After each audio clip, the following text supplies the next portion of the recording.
Welcome to this lesson where I'm going to be showing you how to make the rich chocolate fudge cake. This is a very lovely and rich cake. We're going to start by making the fudge.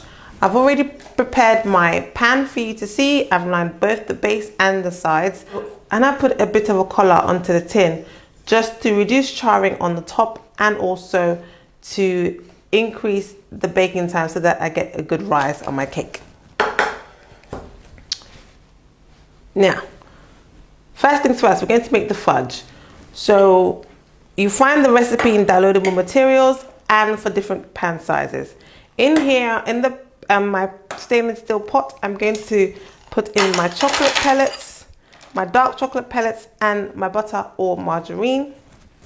I'm going to add my coffee granules of instant coffee. And finally, I'm going to add some water.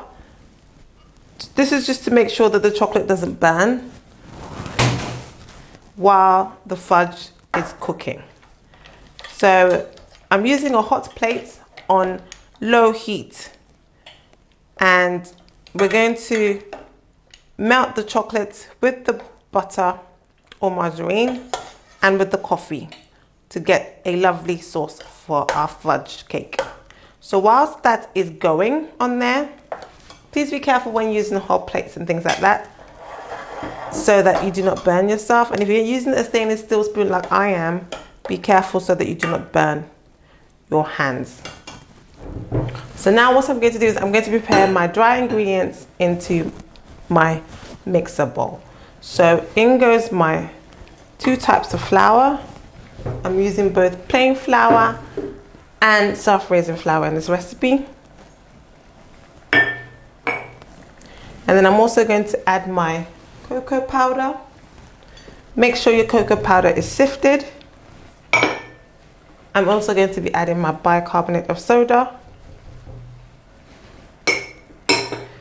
So these are all the dry ingredients. I'm going to now just make sure I mix them a little bit. You can use a fork for this part or a palette knife or anything that can help you make sure that you are mixing them well together. And again, make sure that they are sifted as well. So now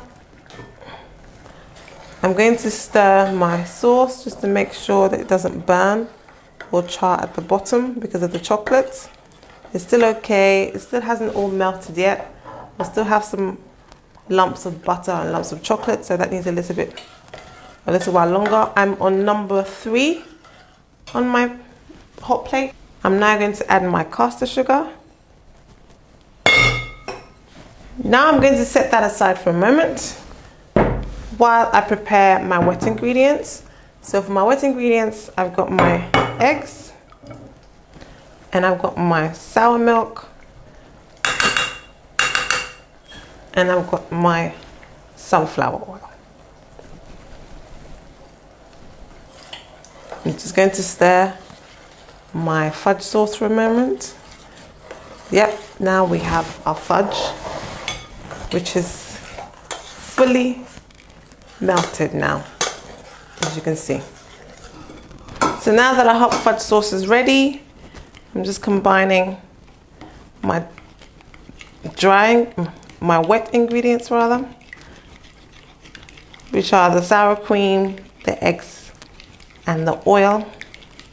So now we have our 3 main components. We have our dry ingredients, our wet ingredients, and our fudge sauce. So now what I'm going to do, I'm going to make a well after mixing my dry ingredients. I'm going to make a well in the center of my dry ingredients like so. Then I'm going to add my fudge sauce,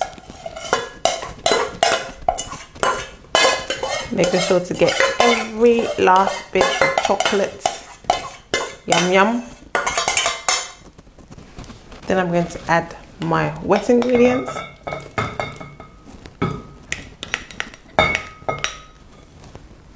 And now we're going to mix it up in our mixer.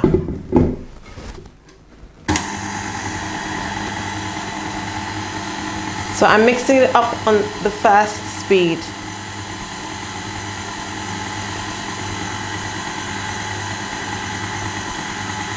And then increase the speed. I'm just going to mix it until when it's just combined. And that's all.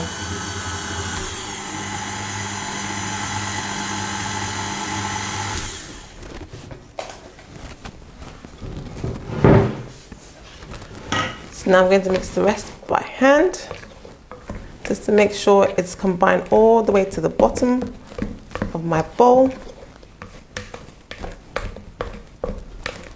And I can see that it's combined. Now I'm going to transfer it, the batter, into my tin.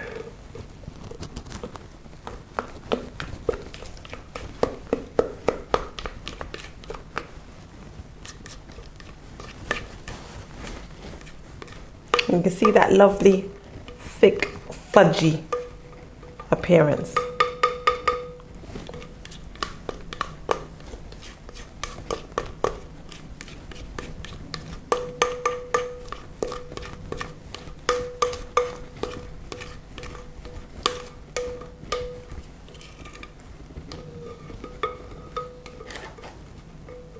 Now I'm going to tap my pan against the table because this has some bubbles and you want all the bubbles to rise to the surface so you don't get any gaping holes inside your cake.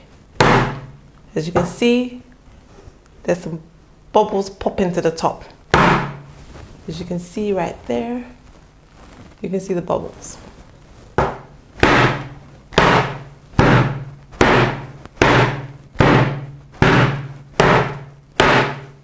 So that should be enough. So our cake is now going to go to the oven. Remember to download the recipe and download the materials. And I'll see you next lesson.